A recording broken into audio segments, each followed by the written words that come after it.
സ്വന്തം അമ്മാവനെ കഴിഞ്ഞ മാസം ഒലക്ക കടിച്ചവനാ. പിന്നെയാണ് അങ്കിളിൻ ലോ. അന്ന് അന്വേഷിക്കാൻ വന്ന പോലീസുകാരൻ ചോദ്യം ചെയ്തപ്പോ ഒരലെടുത്തിട്ട് പൊങ്ങാഞ്ഞിട്ടാണ് യമാനെ ഒലക്കയ്ക്ക് അടിച്ചെന്ന് പറഞ്ഞവനാണ് ഈ പ്രകാശൻ.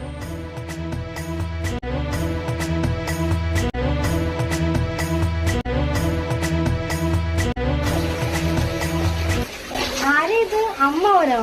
വാ അത് കേറിയിരിക്കേ. ഓ വേണ്ട, അവനെന്തിയടി വരാറായില്ലേ? ആ വരണ്ട നേരമായി. അമ്മാവൻ വാ, ഞാൻ ചായ ഇടാം.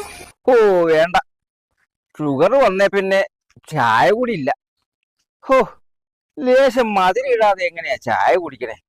അത് നേരാ, പ്രകാശൻ ചേട്ടനും ചായ വേണ്ട, പിരിയും. അതാ.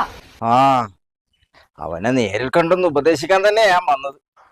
അവന്റെ ഒരു കുടിയും അന്തവും കുന്തവും ഇല്ലാത്ത ഒരു പ്രവൃത്തിയും എല്ലാം ഞാൻ അറിയണുണ്ട്.